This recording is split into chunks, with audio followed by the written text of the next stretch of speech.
There we go.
Ookla the Mok.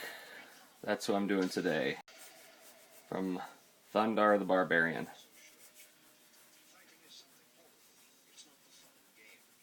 It was something that actually got requested today when I was doing a call out for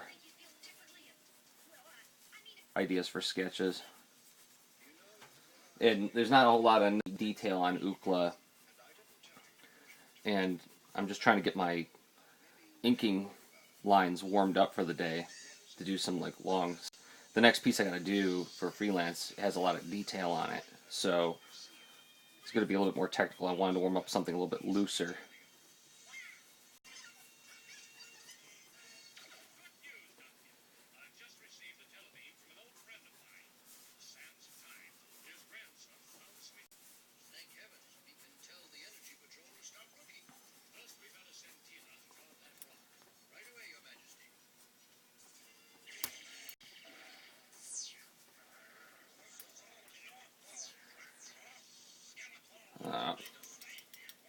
This happens. You start running out, it gets a little too short, and then it won't feed anymore. So you got to take it, throw out what's left, start a new piece.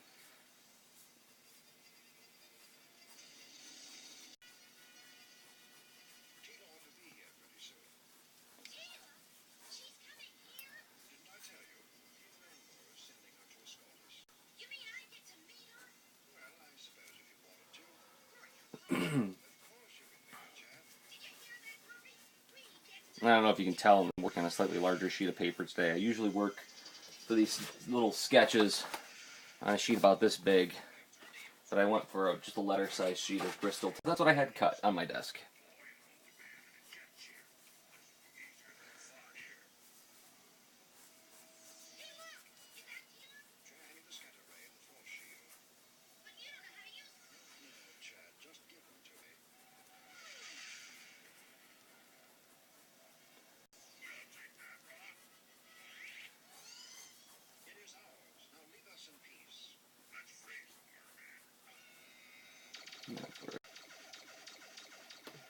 Oh, hey, Lauren. I didn't know you'd be here, too.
Okay, Ookla's got a weird face. I know I was supposed to do a Pokemon, Lauren, and maybe if I have time, I'll do that Clefairy that somebody requested last time I was doing this.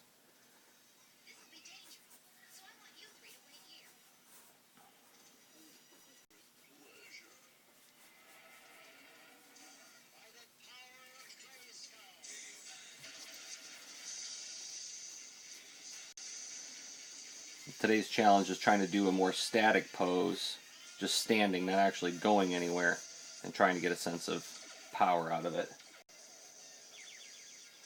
Thunder was a pretty big deal in the early 80s on Saturday morning cartoons here in the United States. Late 70s, early 80s. I remember watching it when I was a kid. I liked it.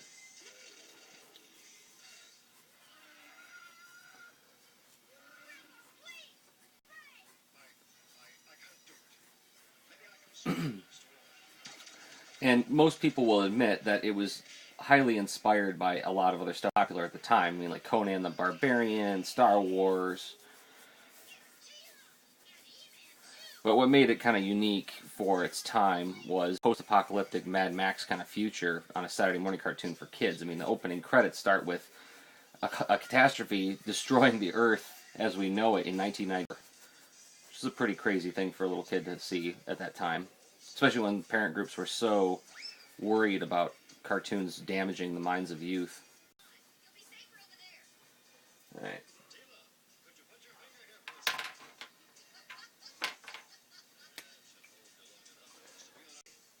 And though, despite the fact that the show was inspired by so many other sources, it did have a lot of originality to it.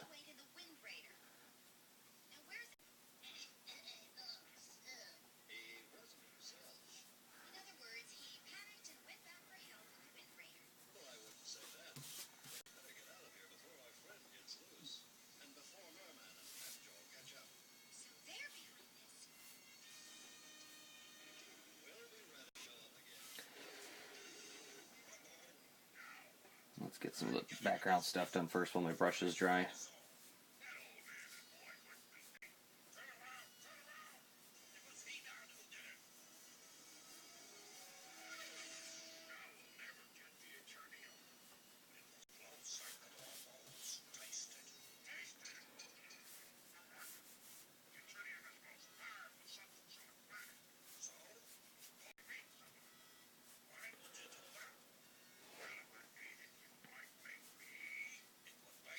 Yeah, think of those innocent children that were watching these shows in the 70s and 80s. Think of those innocent children that were raised on Grimm's fairy tales.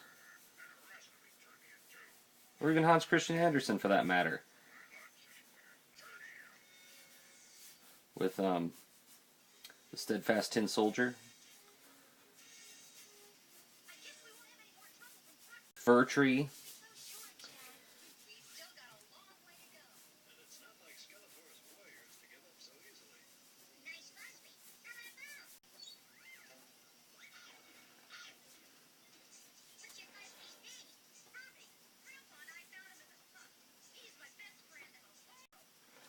Okay, there's all the dry stuff.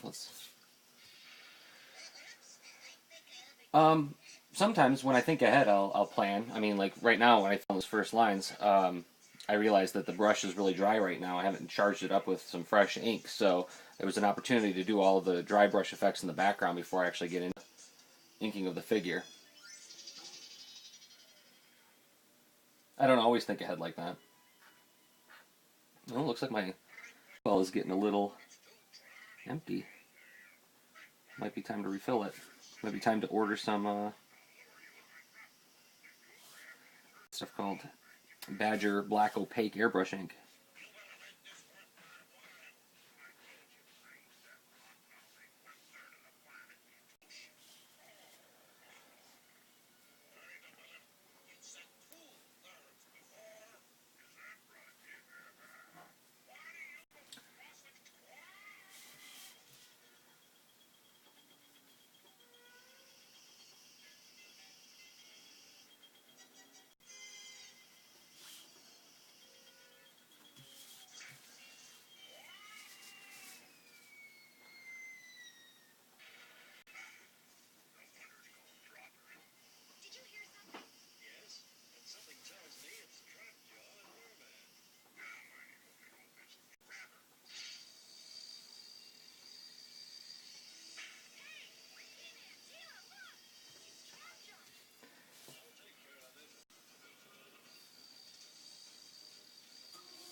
we go. And there's the furnace.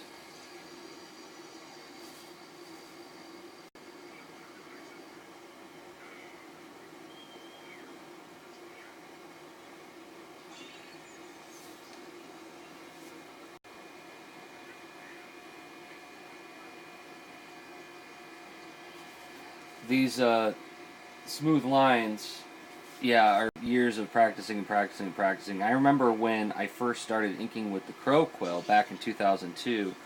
I was trying to get these kinds, but it was hard going. It was a lot of little line, turn the page, little line, turn the page, little line, in order to mimic a smooth stroke. It took a lot of pages before I finally got the hang of it, and I still don't feel like I really got the hang of it. But I don't know if we ever do. But it comes easier at least.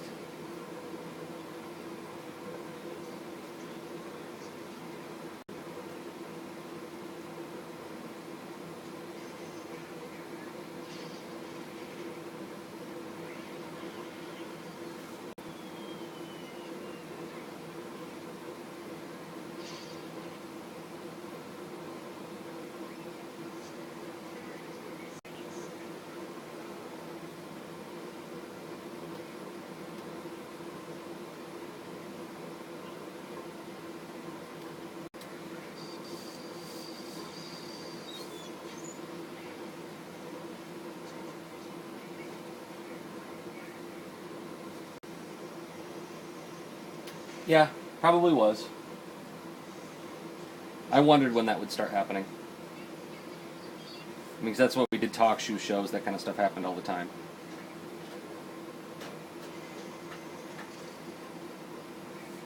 Thankfully, with Justin TV, it's pretty easy to eject them.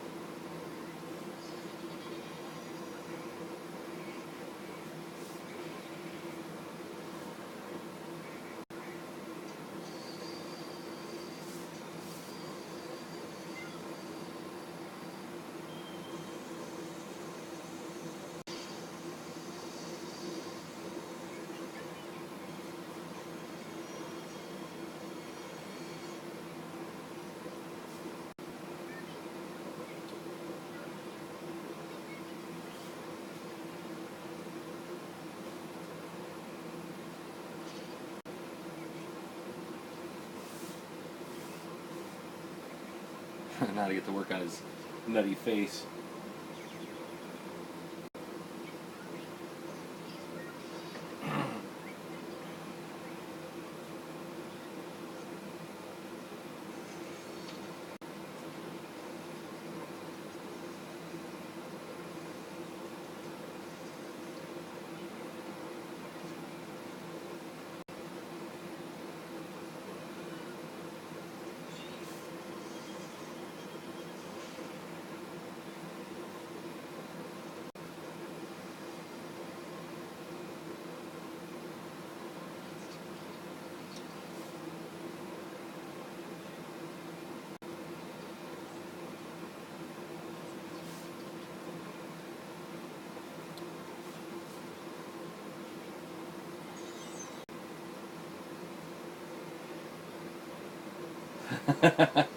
Yeah, the furnace is awfully loud. It's about maybe 10 feet away from me.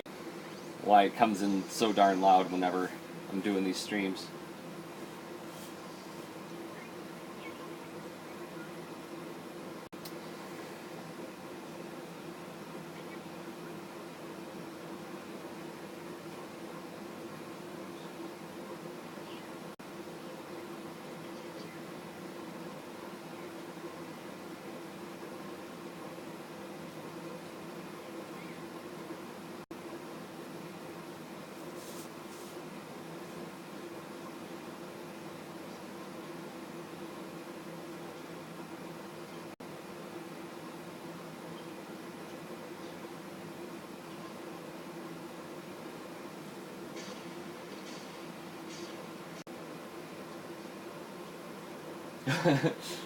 If the furnace explodes, I promise to do my best to cheer as I'm being incinerated.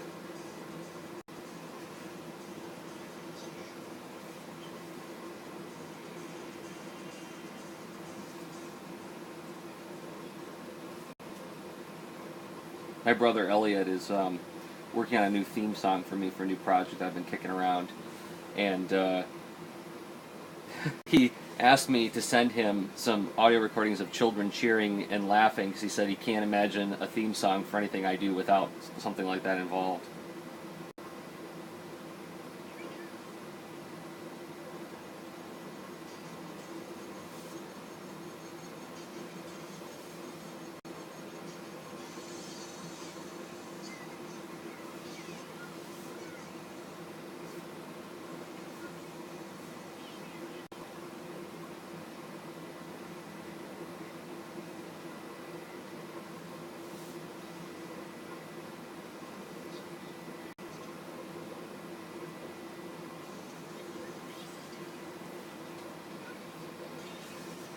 Alright, almost there.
Starting to look like Ookla. I hope I'm doing the character justice. I know this series has a lot of diehard fans.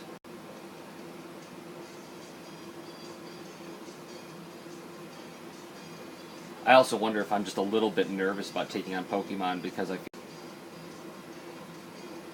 people really love Pokemon, and I like Pokemon, but I'm not as familiar with it as people who play the games and read all the comics. I just watched a couple seasons of the show and then watched the first movie, and that's where my knowledge of the series begins and ends. And I don't want to... I guess, you know, you just get a performance anxiety about taking on a property that is not entirely near and dear to your heart because you don't want to tick off the fans. But I guess, you know, that's a silly reason to not do it. Because if they don't like it, just look at somebody else's art.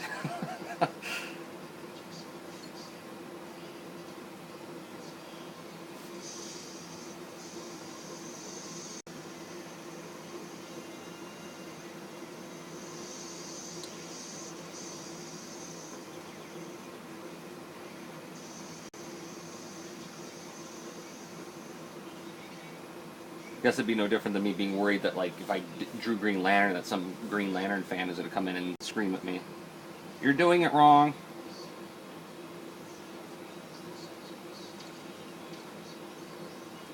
But I guess mostly I just don't want lore respect. I worked too hard to get that kid to listen to me.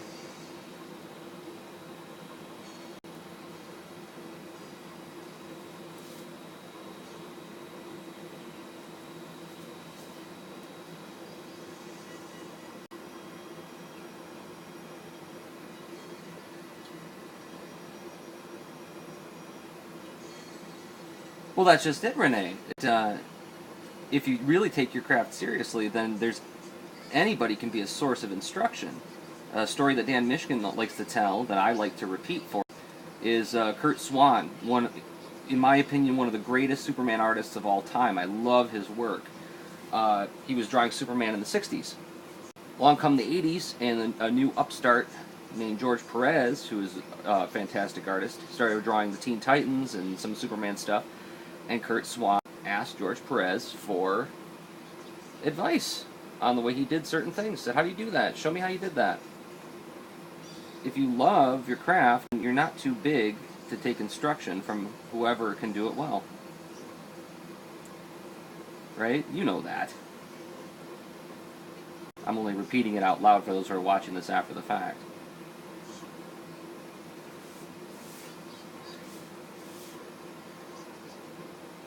So yeah, if Lauren wants to teach me how to draw Pokemon right, I can honestly say I think she draws animals way the heck better than I do.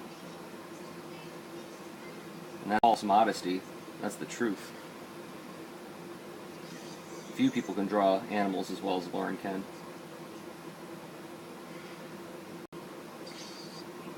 I said few, not none.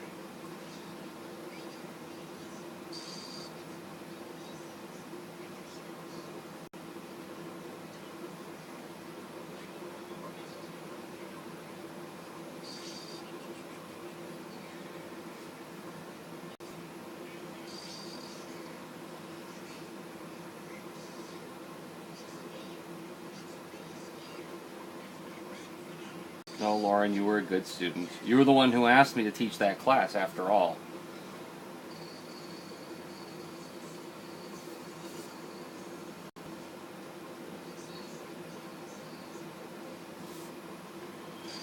Alright. I think Ookla is done.